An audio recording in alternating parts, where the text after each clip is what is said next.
Oh yeah, it's that time of year once again. Hey everybody, it's Aaronator here, and we got a big video. That's all I'm just going to call it. I don't know if I have an actual episode name for this, but you know what, there's so much to talk about, and you know what, I just want to get right into it. So first of all, this is sort of also including a channel update into this video. I do want to talk about live streams. I want to talk about free agency. I want to talk about the big trades, the big moves that just recently happened in the past couple hours for me, at least. Afterwards,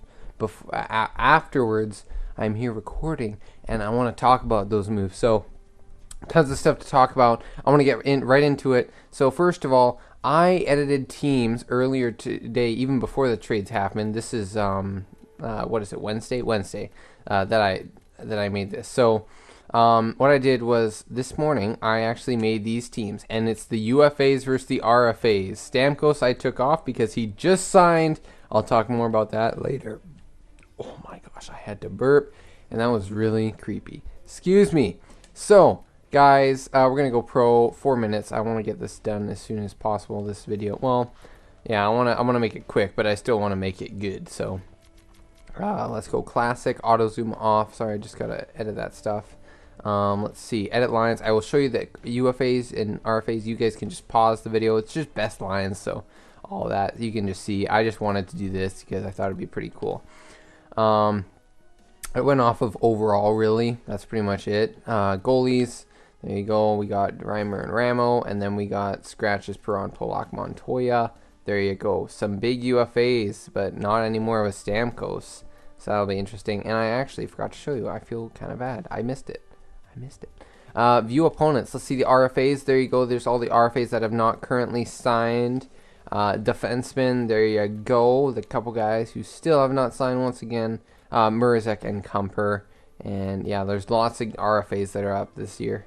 Some really good ones too. But I mean, there usually is. But most teams usually just sign them. So we will get into this game straight away. I quickly need to lock on. I want to be a defenseman first. So I'm going to be a defenseman, and then I'll be a goalie for 1 or 2 periods. Depends how bad we're doing or how good we're doing. So let's play left defense, just where Hamhuis is playing. There you go.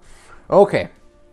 So first off, this is one of my first times doing multitasking. This kind of multitasking, recording, talking about hockey while playing. Whether it's a shootout or it's a game, I don't usually do it that often. I usually just post comment sort of thing. But I really want to just talk about what's on my mind about different things. And so first off, live streaming. Connor Viau pointed this out in a comment a couple videos ago in one of my videos regarding live streaming on when possibly we are going to be doing another live stream. And I honestly had no idea, and I have no idea. So I do want to get back into live streaming a bit. There's always the occasional ESHL game that the boys and us all play. Travis, Nathan, well, not Nathan yet. I don't even know if ever, but AJ and all that stuff.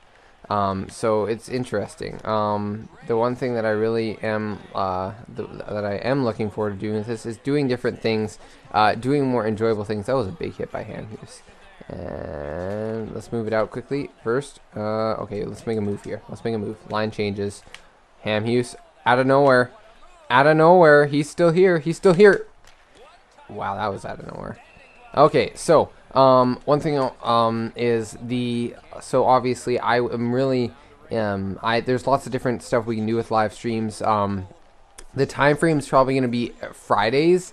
Every Friday or every second Friday, depends. I mean, we all have lives, so we're all busy, so we'll have to see. I will be like putting a video on public. I'll have it listed on private every time we're not live streaming, but it'll be on public every time we are live streaming. So, yeah. Oh, right here. That was a bad 1T. That was basically a pass right to Kucherov. Oh, I'm seeing you. I see you. Let's just quickly do this. Okay. Line change. So, there's a lot, yeah, like I said, there's a lot of stuff that we get to do with this. Big hit! Kucherov, get out of here. Just leave. Big passing. So, We can do like be a pro mode. I can do a be a pro. I can do a live streaming GM mode. We can do fantasy drafts. We can do hut. I'm trying not to do tons of that anymore. I just did so much this year. I'm getting tired of it a bit. Oh, big save by Merzek. I really am looking forward to doing more live streaming.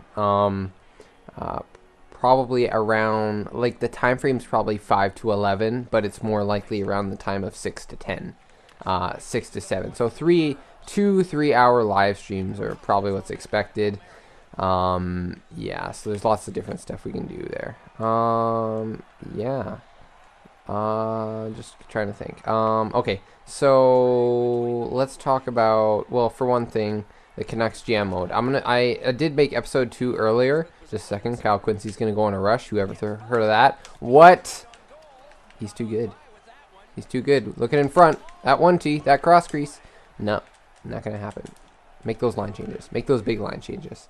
There you go. Stink butt. Big hit. Oh, he's done. He's injured. That's a big hit. Too big for him. Oh, yep. Okay, I should probably get back on defense and start talking about that stuff again. Defense, no. Okay, so with the GM mode, I've been sort of thinking about draft picks, moving trades, contract extensions, all that extra stuff, because I haven't officially started the first simming yet. I actually did in a recording yet. And I wanted to make different changes, so it just depends really on what I feel like at the end of the day doing for those trades. What trades should be good? Andrew Ladd, I can barely see him. That was interesting. That was a really bad pass. Nope. I mean to make a line change. The joy of making line changes. Big block. Okay. Dump and chase. So anyways, yeah, as you can see, I get distracted very easily. I do want to get back into this, but I think there is one other thing aside from that. So obviously, yeah, we're doing live streams. You want to move it up the ice, dude. So the Canucks GM mode, episode 2 will be probably next, I guess technically whatever it is, next day. It'll probably be like at the end. I want to get it done as soon as possible, right? So, oh, nice tip. So, you know what? I can't remember. I thought there was something else I was going to add to that, but I think, you know, I can't think of it right now. So, let's get into free agents talk. Let's talk about the trades first. Lots of different trades. I want to get on the Goodbranson trade first, because I didn't get to talk about that. I would have done it in the Canucks Talk podcast, but it's a bit different. So, basically with that, I plan to, nice words. Okay, I think we'll stay as defense. Maybe switch defensive sides quick. So, first of all, I think it was clear we definitely needed a change. Everybody wants to see big changes, right? And I mean, we made a big change with trading McCann. I think that was probably one of the few guys that people may or may have not expected to be the one to move. I mean, you're not going to move Horvat, right? He's too genius. He's too beast. He's too amazing. Just like that play. Nice tip. All me. So with that, I mean, we got Goodbranson, who's he's a big boy, a big defenseman. He's former 3rd overall pick, and he's still pretty young. So you really never know with those kind of guys. I mean, he could become more of a top-notch Seabrook more when he's like 28, 27. But I mean, it'll be really interesting to see what happens with that. Oh yeah. No, too quick.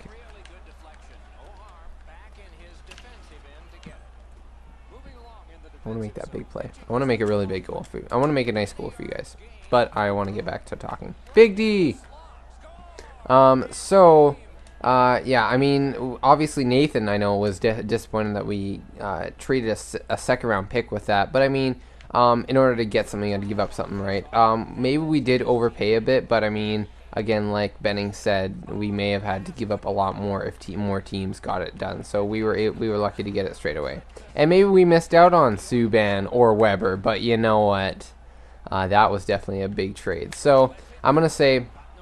One thing I want to actually mention is that I was listening to something just before, a couple days before the draft, and Benning was talking about the how deep this draft was, and like from previous years, this second round didn't seem to be as deep. So I think, I mean, if you're going off of what Benning says, I mean, it's only been a couple years, so you guys maybe don't get to see the greatness of how well he's been doing for us. You gotta believe. I mean, drafting takes sometimes prospects takes a while. I mean, obviously you can trade up for a top 10 pick and then maybe put that guy in the NHL, but it doesn't work that way. A lot of depth guys, like 7th round picks, sometimes unless they have tremendous skill or tremendous size, or they just NHL kind of guys, then I mean, it's not. You won't see the draft, the way of how amazing the draft is until a lot later. One thing I want to mention is that, yeah, it makes sense why this trade was made. So, yeah, I'm trying to think. Oh, I didn't keep it in. Schultz. Oh, no, get out of my way, dude. Big trade, big move. I want to make a big goal right here. Boom, far side. No, didn't get it. What are you doing, goof? Get out of my way. Oh, come on. I didn't want to make that line change. Okay. So, yeah, right here. Oh, big stride. Oh, too good. No, no, no, no, no. Give that back to me. Dude, right here. Dude, you guys suck at passing. You guys suck, period. Okay, Schultz, just let him skate. Spinorama.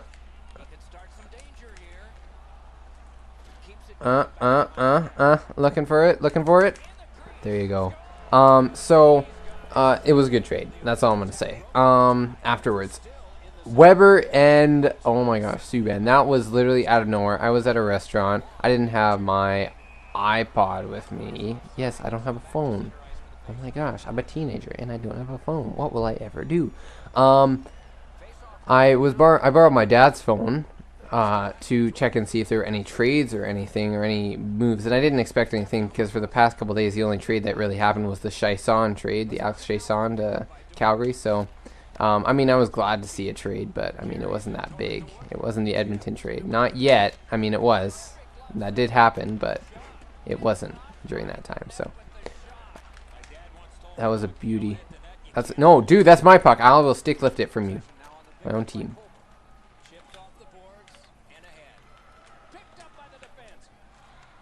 No, my puck. You know what? I'm actually just gonna do this straight up right now. I really want to talk to you guys. I feel bad, so I'm gonna just not choose a side.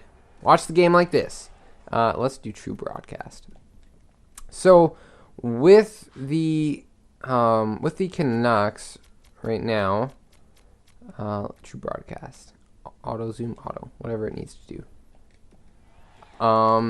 So the trade that happened was Subban and Weber. A lot of people saying that maybe Montreal lost the trade. I mean, any other time you'd suspect just from the player that Weber is that he's like that. Like Weber, well, clearly Montreal won the trade, but Subban is 4 years younger.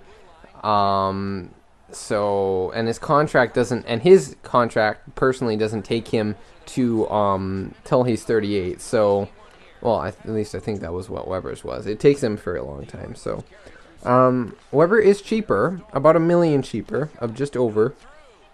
And that's good. Oh, Monahan breakaway, and he sucks.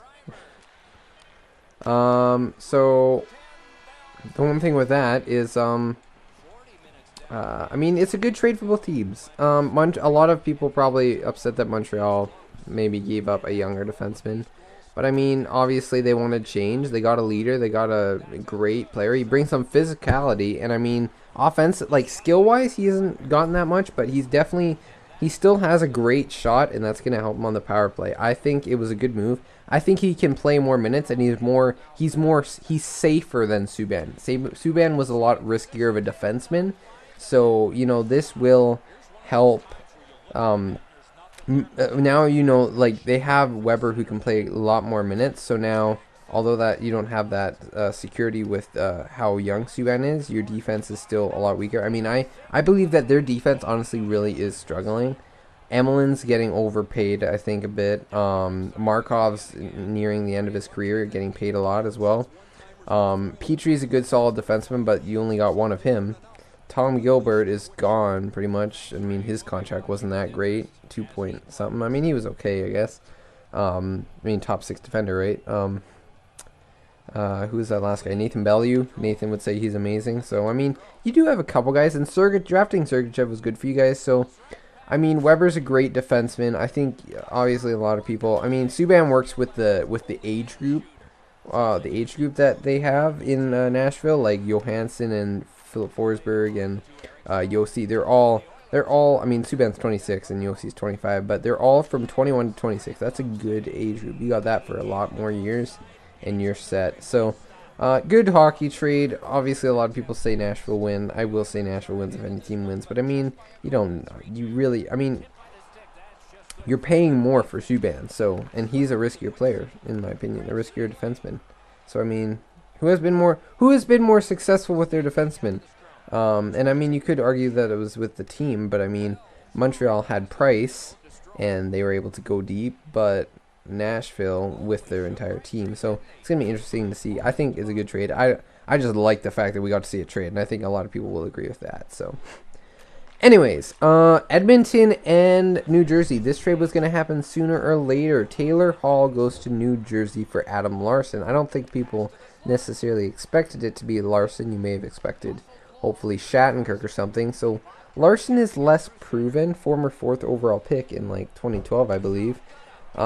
He's right-handed. He's good size. He's big, so he's still, and he plays lots of minutes now. He started playing lots of minutes past few years here, so I mean he's getting better, right? So I think Edmonton definitely needs to make sure, like, if I don't know if he's gonna be a number 1 defenseman, and that's where I think they may have.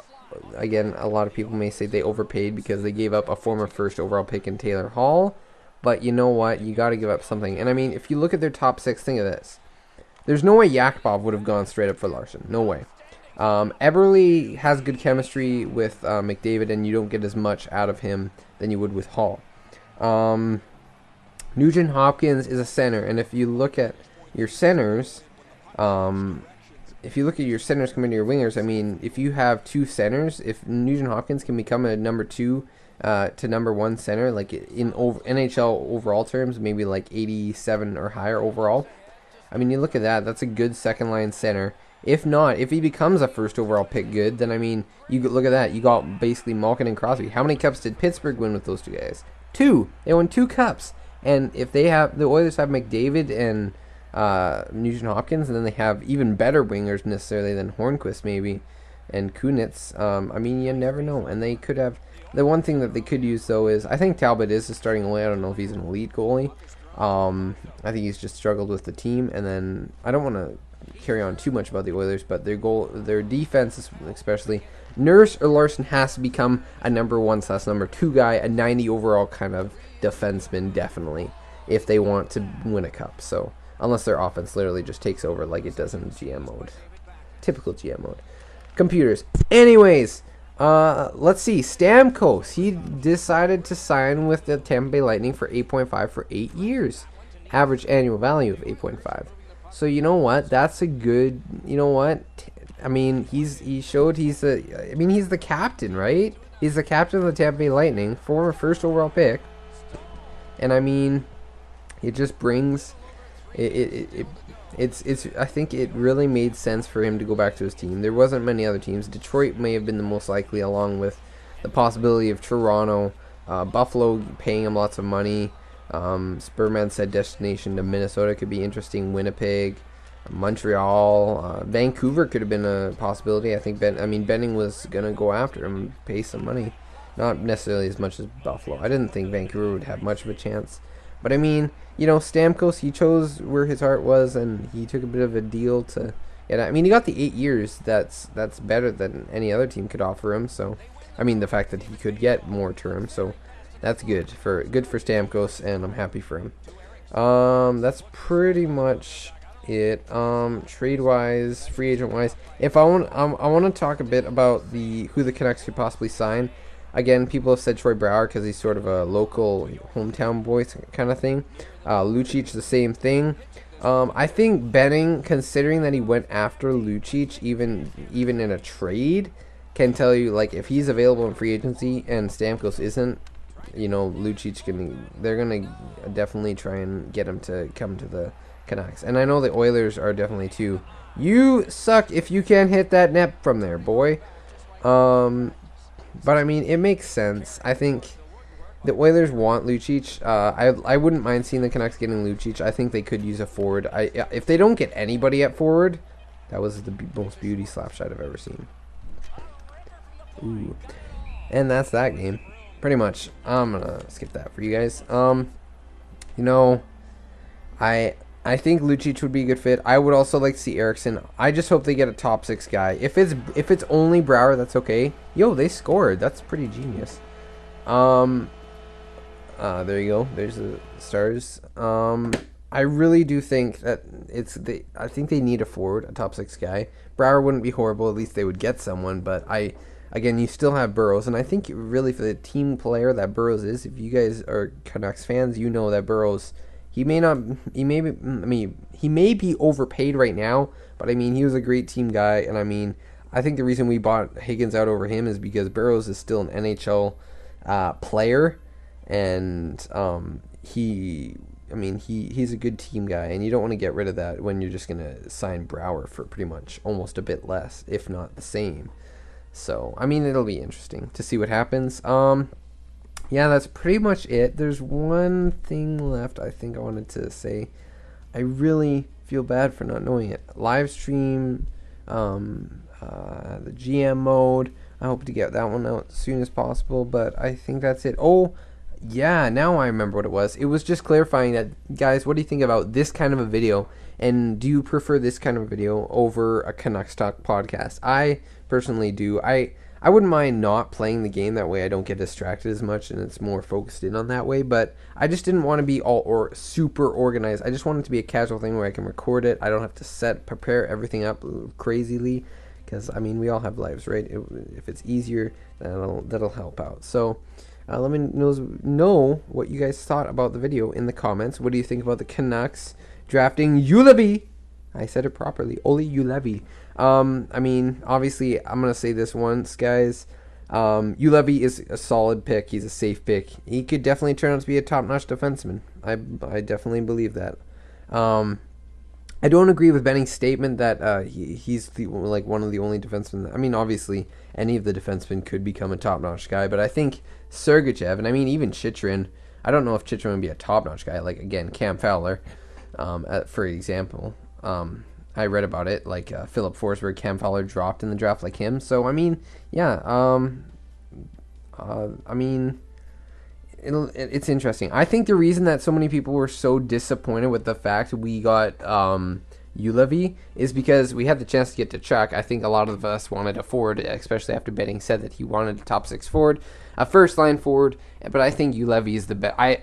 You look at the character guy that Chuck is. I mean, his dad's Keith Chuck. If his dad comes out of nowhere, my dad actually told me this. And do you think Linden? He said, do you think Linden would want to have Keith Chuck coming into his office and asking him why his son wasn't getting ice time at some point if he was during a slump or something? So, I mean, yeah. I mean, you can go by that. And I think Chuck and Julevi are both great players. And I mean, lots of people will realize that too.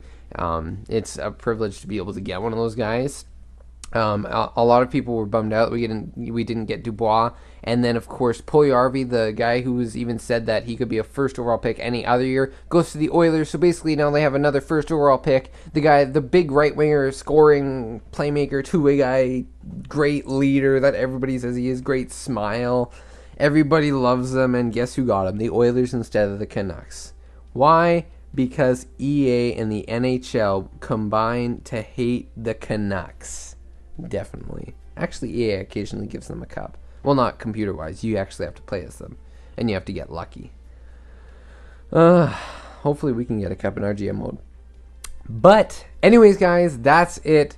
I hope you guys enjoyed. I will actually say this one more time, or I didn't get to say this before. I do want to end off this video, but I think a lot of the Canucks picks that they made, I think it's okay that we didn't get a second round pick. We kept lots of other assets, which is nice. I didn't want to trade away too many guys. Necessarily, I wouldn't mind keeping Bros because he's a good team leader, a good team guy. I mean, he's the guy you see with the A on his shirt when Henrik Danielstein's injured, so that's pretty cool. Yeah, or Hamhuis. But I don't think the Canucks, I will say this right now, I guess I may need another 5 minutes, but Hamhuis definitely, I mean, I think for the team that we have right now, I don't think he'll be necessarily need to be signed. Verbata won't be back. Bartkowski, not likely. I can't think of too many other guys that, I mean, I don't think, and I will say this, I think Ulevy could make the NHL, but I don't think he will. I don't think they'll play him. Unless he has like a Hutton sort of thing, where he just plays amazing during training camp. He has a great season. We may try him out for almost up to the 10 games, but I don't think he'll stay in the NHL, if even come. So, yeah, it's better he gets ripened, I guess you would call, in the AHL and or juniors, depends on where he goes. But and then our depth draft picks: Cole Candela, Rodrigo Aballs, Brett McKenzie, and William Lockwood. A lot of people were a bit disappointed we didn't get Tyroning, but you know what? That's okay. A lot of those guys, we got some big center, a centerman who can win faceoffs, a solid defenseman who was injured, so maybe underrated, but could just be a really great player still, and a guy who's compared to Jannik Hansen. So I like those picks. I mean, Benning, I think he's doing a fine job. Some trades are a bit but I mean, you gotta like what he's doing, and I think, I mean, who's been more successful the past 10 years, Oilers or Canucks? Who's been more successful at winning, not getting first overall picks? I'll give you that. But anyways, that's pretty much it, guys. I hope you guys enjoyed this video. Let me know what you think about stuff that's coming up on the channel. Let me know what you think about the live stream. There will be a live stream this Friday from somewhere around that time, 6 to 10. I'll have a video showing that it's uploaded, hopefully, or that a video that's published that you get public that you guys can see. But that's pretty much it. Anyways, guys. Anyways. Thank you for watching, and I will see you guys later.